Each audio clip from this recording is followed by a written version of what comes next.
the founder and financier of the Wagner mercenary group Yevgeny Prigozhin, and is calling on Ukrainian President Volodymyr Zelensky to order a withdrawal from the Donetsk city. In a video allegedly shot on the outskirts of Bakhmut, Mr. Prigozhin stated, "The PMC Wagner units have almost surrounded Bakhmut, there is only one road left, the pincers are tightening."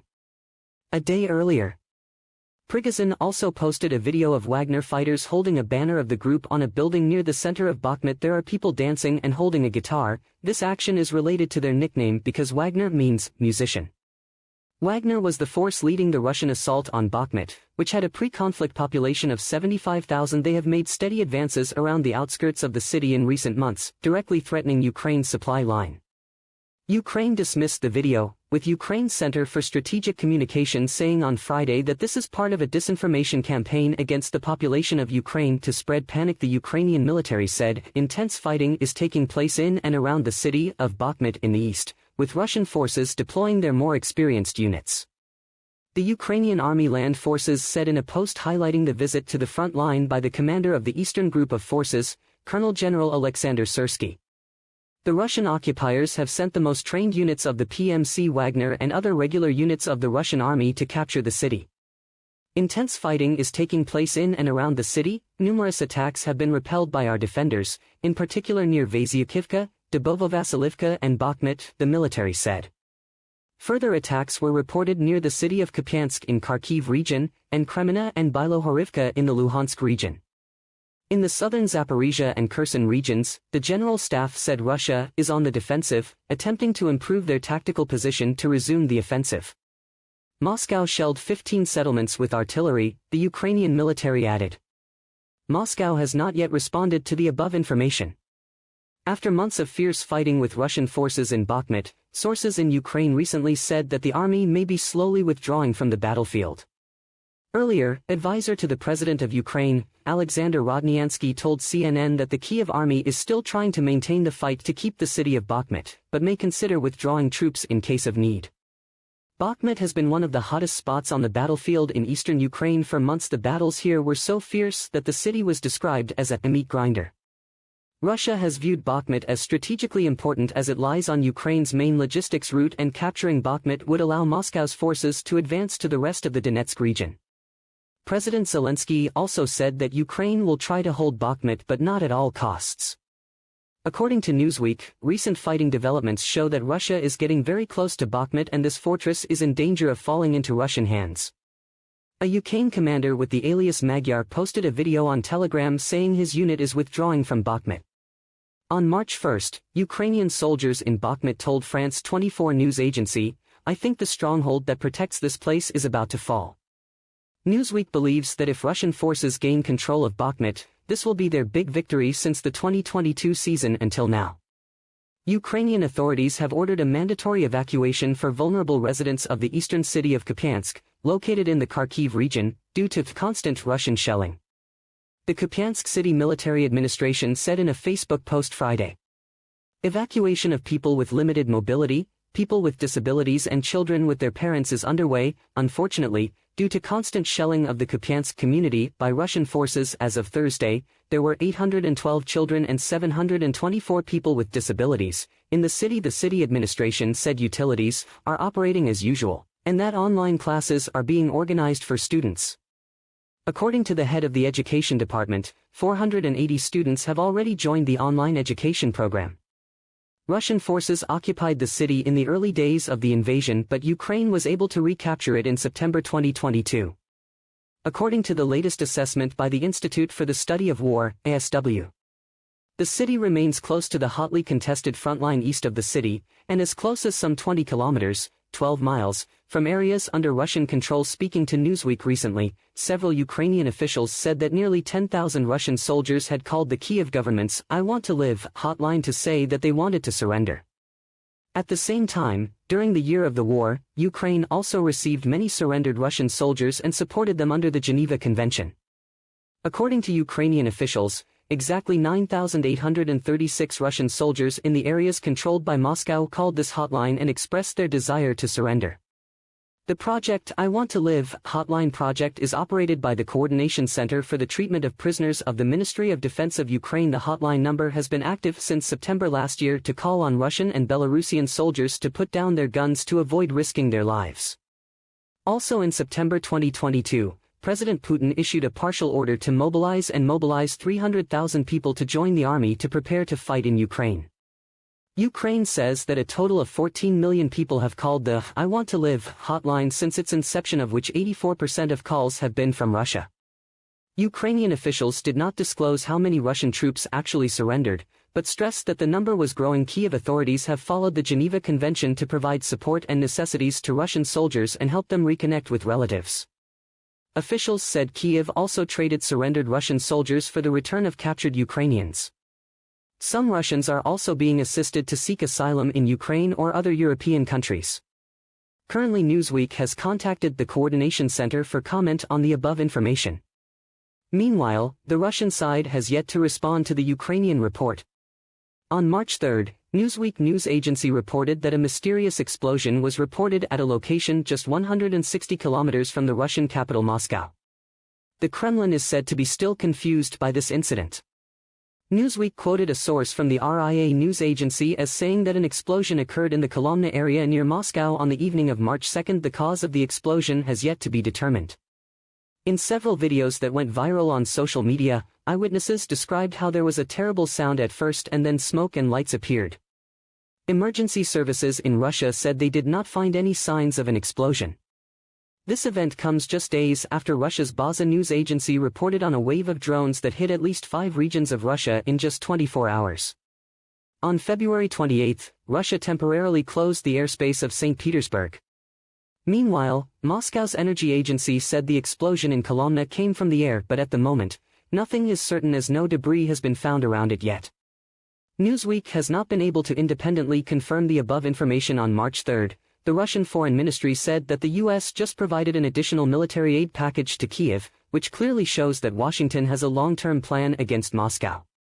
The statement read, "As soon as the war turned 1 year, the U.S. launched a military aid package of $2 billion to Ukraine, which included unmanned aerial vehicles, ammunition for artillery systems, HIMARS, laser self-propelled artillery system, 155mm ammunition, demining equipment and electronic warfare weapons." Washington does not hide the fact that it wants to strengthen the Ukrainian army to follow a long battle. According to the Russian Foreign Ministry, the United States and its NATO allies want to implement a geopolitical plan to destroy the Russian Federation by supplying weapons to Ukraine and training its soldiers. The US and NATO delivered high-tech weapons to the Kyiv army, also to test their inventions. The ministry also said that Washington's announcement to limit the supply of weapons to other countries is to focus its energy on transferring to Ukraine. The Russian Foreign Ministry accused Ukrainian soldiers of using American weapons to attack civilians and prisoners of war. On March 3, President Volodymyr Zelensky expressed strong faith in Latvia when the ally pledged to support Ukraine in holding Russia legally responsible for war crimes committed. At a joint press conference with his Latvian counterpart, Egils Levits in Lviv province, Zelensky said, "Just before the conflict with Russia broke out, Latvia also began to help our Ukraine by providing military support and Stinger's air defense systems." Latvia's move shows the consensus of the whole of Europe to support Ukraine in the fight against Russia, Zelensky added. Mr. Zelensky shared, as an experienced lawyer and has worked extensively with European agencies and international organizations, President Levits and Latvia will have the ability to hold the Russians accountable for their actions. What happened in Ukraine? For his part, Mr. Levits said this is his third visit to Ukraine since the war broke out. "We will support Kyiv for as long as we can," he said. "You are fighting for Europe's self and values. Ukraine has enough freedom to enter security alliances, including NATO." During the talks, the two leaders signed a joint statement to determine Latvia's support will accompany Ukraine during its integration into Europe and the Atlantic Ocean. At the same time, the two also discussed measures to increase the strength of the Kyiv army. The dialogue between the two presidents of Latvia and Ukraine took place in the context that the Kyiv government is working closely with the International Criminal Court, ICC, to create dossiers with sufficient evidence to accuse Russia of causing crimes. Illegal war in Ukraine. Recently, Chinese Foreign Ministry spokeswoman Mao Ning affirmed that the U.S. is the source of nuclear threats to the world, so China must rethink its security policy. Mao Ning issued a statement: "Washington is posing a global nuclear threat. Therefore, the country possessing nuclear weapons must fulfill the obligation of disarmament. The United States must reduce the role of tactical weapons in its national security policy while minimizing nuclear risks." Mao also emphasized that accusing China of increasing nuclear weapons is an excuse for the U.S. to expand its nuclear arsenal. In early February, The Wall Street Journal, citing a source from the U.S. War Command, said that Beijing's military possesses more ICBMs than Washington. As a result, U.S. lawmakers have publicly called on the Biden administration to increase its nuclear potential to counter China and Russia. A Chinese military spokesperson on Friday voiced firm opposition to the U.S. arms sales plan to Taiwan region, urging the U.S. side to immediately drop the plan and stop military contact with the island. Tan Kefi, spokesperson for China's Ministry of National Defense: "We demand that the U.S. stop selling arms to Taiwan, stop military contact with Taiwan, stop meddling in the Taiwan question and exacerbating tensions across the Taiwan Straits." Tan said the U.S. arms sales to Taiwan is a gross interference in China's internal affairs and a serious violation of the One China principle, and the provisions of the three China-U.S. joint communiques. "The Chinese People's Liberation Army is always on standby to counter all provocations of independence and interference by external forces, and to resolutely defend national sovereignty and territorial integrity," Tan added. Spokesperson for China's Ministry of National Defense: "In response to the U.S. approval of a potential sale of $619 million in new weapons to Taiwan, the U.S. Congress is currently considering this deal. If approved, the contract will be submitted to President Joe Biden for approval." China has always considered Taiwan as part of its territory awaiting reunification. In the U.S., the Conservative Political Action Conference, CPAC, of Republicans organized an event with the participation of influential figures. Speakers have warned that liberal awakening is endangering American children and could lead to World War III.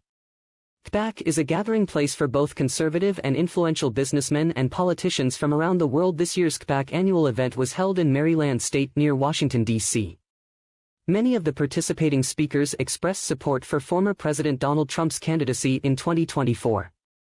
Mr. Trump will also speak at the conference on March 4. Prominent Republicans such as Senator Marco Rubio, former Vice President Mike Pence, and Florida Governor Ron DeSantis did not attend this year's convention.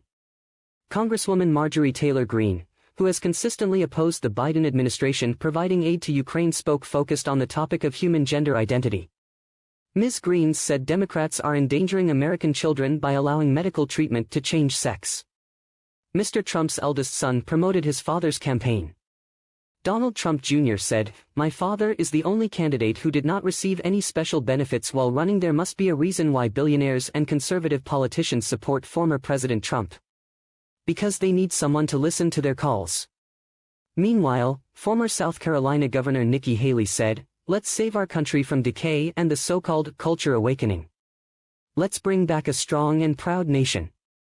In addition, Mr. Steve Bannon, a former strategic advisor to Mr. Trump, has made statements about the apocalypse. "This is the most dangerous moment in world history since the late 1930s, he said. The elites caused political and economic crises at the same time. The convergence of these two crises will lead to the Third World War. The Wall Street Journal reported on Sunday, February 26, that the U.S. Energy Department had concluded the pandemic likely arose from a Chinese laboratory leak, an assessment Beijing denies. Where there has been intense fighting around the besieged eastern city of Bakhmut today. Russian forces have been pounding the area for weeks with relentless shelling campaigns. The mercenary Wagner Group is heavily involved, and their leader, Yevgeny Prigozhin, has claimed his forces have the city all but surrounded. But Bakhmut's deputy mayor, Alexander Marchenko, told the BBC today that Ukrainian forces were resisting the advance, though he did admit that there was now close-quarters fighting in the streets of the city. The Ukrainian journalist Yuri Butsova is editor-in-chief of the Censor.net website, and he was in Bakhmut recently. He's preparing to head back there tomorrow. We have a very dangerous situation, but Ukrainian units, they still battle in the city. They continue resistance. Many close combats in a very short distance. Very strong artillery fire. You were in Bakhmut fairly recently. We understand that the city is razed to the ground, is devastated, very few buildings left undamaged, and yet there are still some civilians living there, I think. What can you tell us about who they are and how they're living? There are many citizens who still live in his buildings. They are not afraid of fire, of death. Majority of citizens, they left the city, but there are many people. It's very dangerous for them. There are casualties. Not only militaries died, but many citizens too. When you last saw the city, what did it look like? It's a very hard life because Russians make fire day and night. They attack in the city. They take control on some districts. Russians don't care about civilians. They think only about military tasks in this territory. That was Ukrainian journalist Yuri Butasov there. Well, some military analysts have suggested that Bakhmut is strategically more important for Russia than it is for Ukraine. Nonetheless, the Ukrainians have doggedly stuck to the defence of the city. In a moment, we'll explore some of the potential tactics at play by both sides with our correspondent in Kiev. But first, Serhiy Cherevatsky is a spokesperson for the eastern grouping of the Ukrainian armed forces, and he told us he was near Bakhmut when we spoke to him a few hours ago. Every day, Russian Wagner group attacks our position. Every day, maybe it's 30, 50 times. But every day, our troops defend our position and destroy Russian troops. Every day, we killed a lot of Russian soldiers. We absolutely believe in our victory.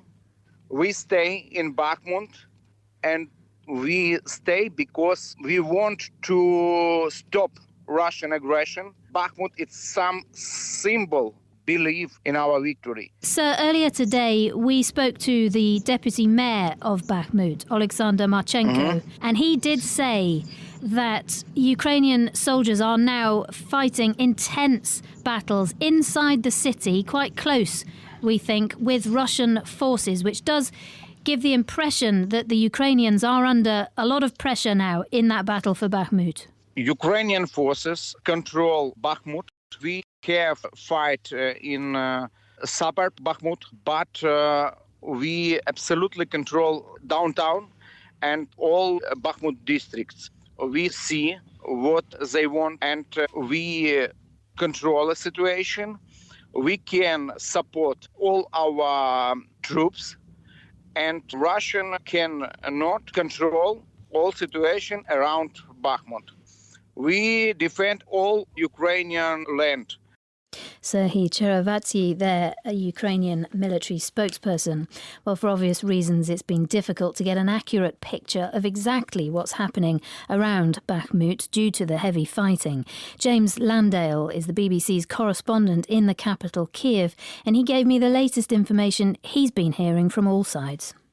Clearly, the situation in Bakhmut is becoming increasingly desperate. You've got, on the one hand, the leader of the Russian mercenary group, Mr. Prigozhin, claiming that the city is now almost entirely encircled with just one exit route for the defending Ukrainian forces. But you've also got the British military intelligence in their daily update saying that Bakhmut is now under increasingly severe pressure, with intense fighting taking place in and around the city. Particularly, they say that the Wagner group, the mercenary group, have made further advances into the northern suburbs. And they also say that Ukraine is now reinforcing the area with elite units. There's talk of 2 bridges being destroyed, the idea being that this would slow any Russian advance. You've got reports of trenches being dug by Ukrainian forces in the west of the city. So the Institute for War, an independent research group, has now concluded that as a result of that, they think now, and this is their language is very careful, that Ukrainian forces appear to be setting conditions for what they call a controlled fighting withdrawal from parts of Bakhmut. But that said, the deputy mayor of the city has spoken to the BBC today and made it very clear that, yes, there is street fighting. Yes, the city is cut off in terms of communications, but it is still in Ukrainian hands. And what does that actually mean, militarily speaking, a fighting withdrawal? It doesn't mean defeat. It wouldn't mean a massive rout. It means a controlled disengagement from a battle as a deliberate strategic act. Ukraine has chosen to defend Bakhmut. Many people have said in the past that it holds not a great deal of strategic value, but Russia has thrown many, many thousands of lives at taking control of this city. Ukraine has defended it very, very hard and still remains defending it. And one of the reasons it's doing that is because of the sheer numbers of losses and casualties that it's managing to inflict on Russian forces at the same time. But if it now has reached a point where Ukrainian commanders come to the conclusion that the cost of defending Bakhmut is no longer worth paying and they need to disengage and protect those forces so they can be redeployed to fight elsewhere, then they'll engage in what the Institute for War calls a controlled military fighting withdrawal. So that's why there's talk of Ukraine sending in reinforcements to shore up positions so that the withdrawal can be done in a controlled way rather than an uncontrolled way. The International Atomic Energy Agency has been in the Iranian capital Tehran today.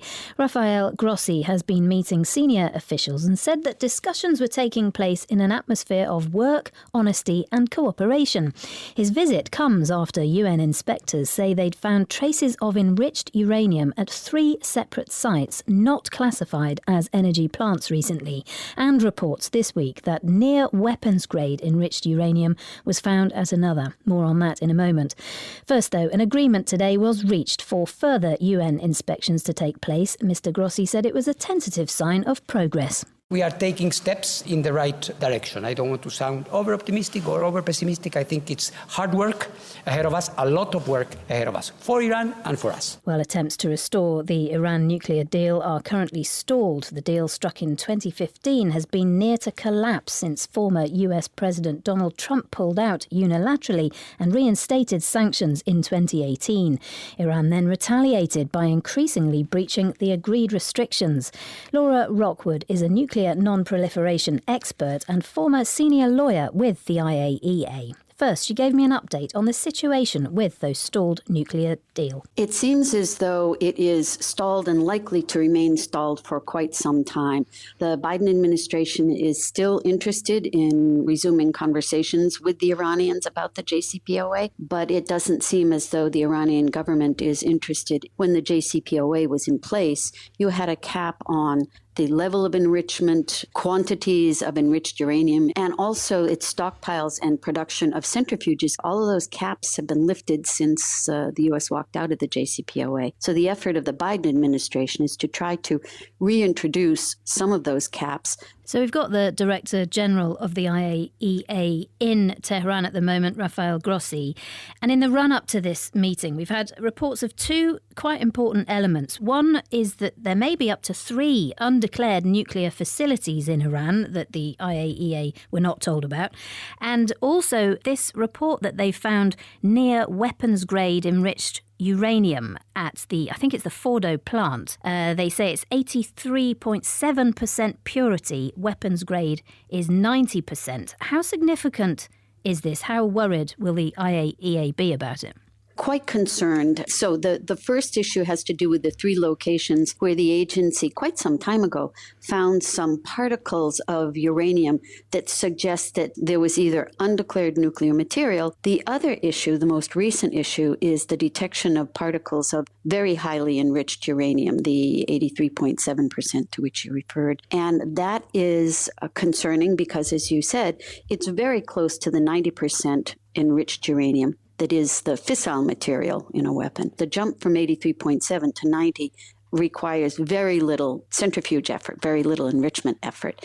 And it is a concern because the Iranians had not previously declared to the IAEA the design information that would have allowed it to anticipate the jump in enrichment. The Iranians say this is something that happens when you recalibrate the centrifuges. That does happen from time to time. You can find the odd particle that is an outlier, if you will. But apparently, given the circumstances, that's not a very compelling explanation for the IAEA. Is your belief that they are still going for a nuclear weapon? No. What they may be doing is scaling up as much of their enrichment capabilities as possible to immediately go for a weapon.